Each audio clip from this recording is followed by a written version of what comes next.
Bismillahirrahmanirrahim. Assalamualaikum warahmatullahi wabarakatuh. Alhamdulillahirabbil alamin. Wa bihi nasta'inu ala umuri dunya waddin. Ashhadu an la ilaha illallah wahdahu la syarikalah. Wa ashhadu anna Muhammadan abduhu wa rasuluh la nabiyya ba'da. Wa qala Allah ta'ala fil Qur'anil Karim wa biqaulihi yahtadil muhtadun. Bismillahirrahmanirrahim. Walau anna ahlal qura amanu wattaqaw lafatahna alaihim barakatim minas samai wal ard walakin kazzabu fa akhadnahum bima kanu yaksibun. Shadaqallahul adzim. Dengan nama Allah yang Maha Pengasih lagi Maha Penyayang. Sekiranya penduduk satu negeri itu beriman dan bertakwa, pasti akan kami bukakan kepada mereka pintu-pintu keberkahan, baik yang turun dari langit maupun yang muncul dari perut bumi dan juga yang ada di atas permukaan bumi ini. Walakin kazzabu, apa kata Allah? Amat disayangkan sebahagian manusia itu mendustakan janji ini. Fa akhadnahum bima kanu yaksibun, maka kami siksa mereka disebabkan perbuatan mereka. Shadaqallahul azim.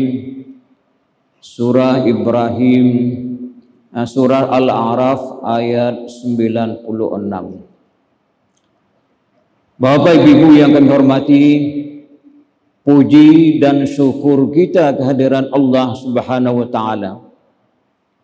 Alhamdulillah, Allah masih memberikan kesehatan, kesempatan dan kekuatan kepada kita, sehingga memungkinkan kita untuk bisa hadir kembali di dalam masjid ini dalam rangka melaksanakan ibadah kita kepada Allah Subhanahu wa taala. Selawat beserta salam kepada junjungan besar kita Nabi Muhammad sallallahu alaihi wasallam. Bapak Ibu yang kami hormati, semua kita tentu ingin bahwa semua yang dianugerahkan oleh Allah kepada kita semuanya membawa keberkahan, semuanya membawa kebaikan. Mulai dari kehidupan kita di atas dunia ini sampai ke akhirat kelak yang akan datang. Bapak Ibu yang kami hormati, apa yang harus kita lakukan untuk itu? Pertama adalah mensyukuri nikmat Allah itu. Di dalam hal mensyukuri nikmat Allah ada dua unsur yang terkandung. Pertama adalah kita meyakini betul bahwa semua yang kita miliki di atas dunia ini itu adalah anugerah dari Allah.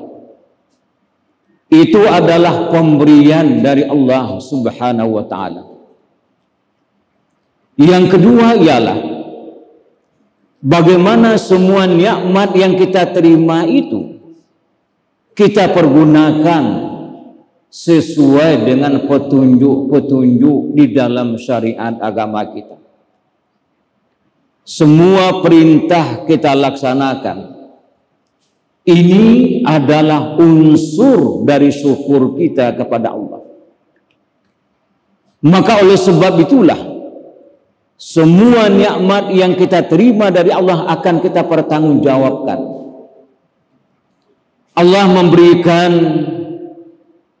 umur kepada kita. Alhamdulillah sampai saat ini kita masih hidup. Dan anugerah umur itu kepada kita akan kita pertanggungjawabkan di hadapan Allah. Untuk apa umur itu, kehidupan kita itu kita pergunakan? Apakah untuk mengerjakan kebaikan, untuk mengerjakan ibadah, atau sebaliknya mengerjakan kemungkaran maksiat di atas permukaan bumi ini?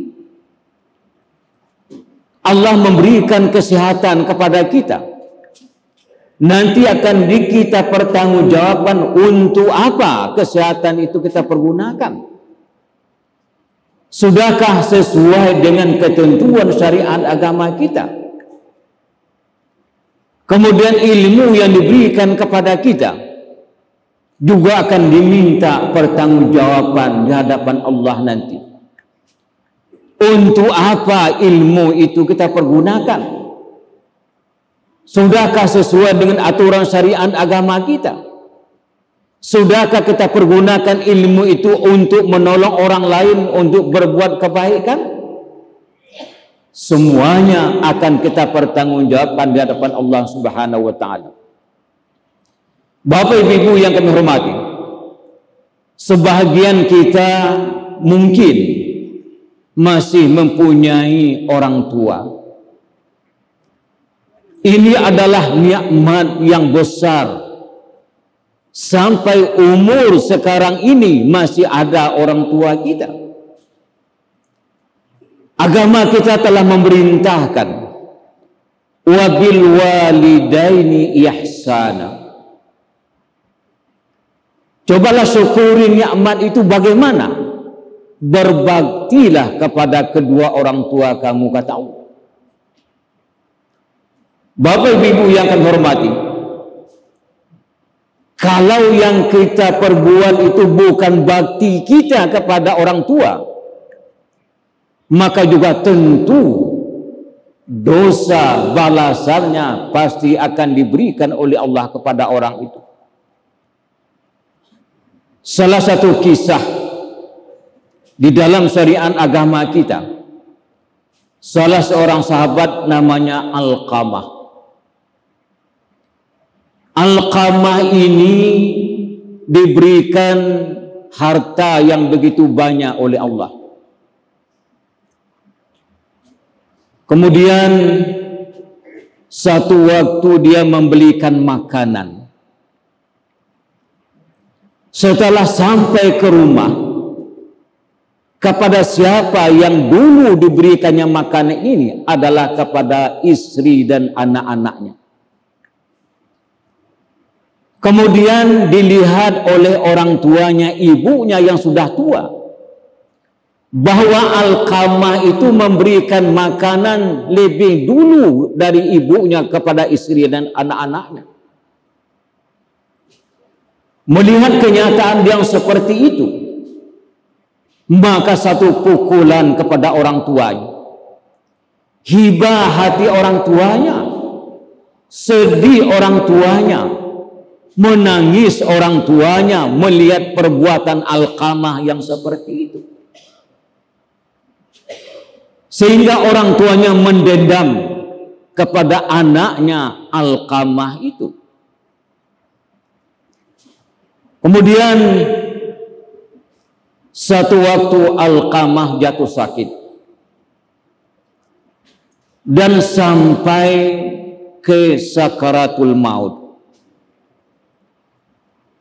Tetapi sudah 3 hari dia dalam keadaan sakaratul maut, dia juga tidak mengakhiri nafasnya yang terakhir.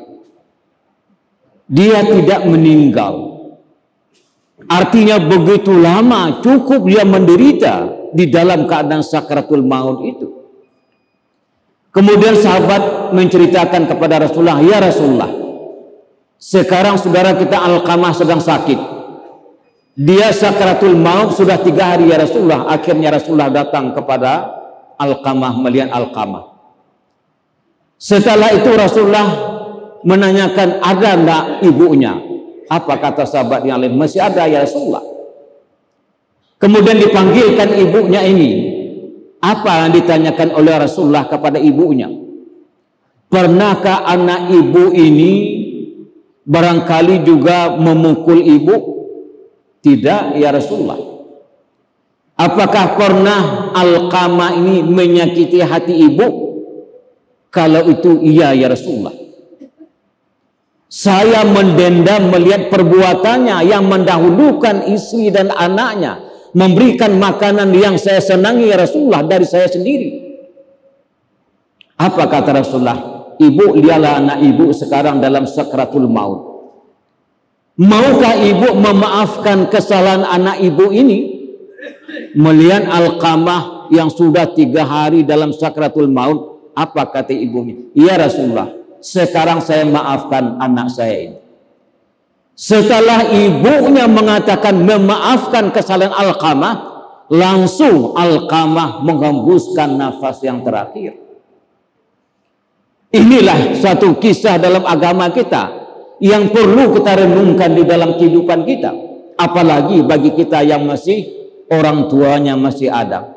Mudah-mudahan ada manfaatnya untuk kita bersama. Akhirul kalam, wabillahi taufiq wal hidayah. Wassalamualaikum warahmatullahi wabarakatuh.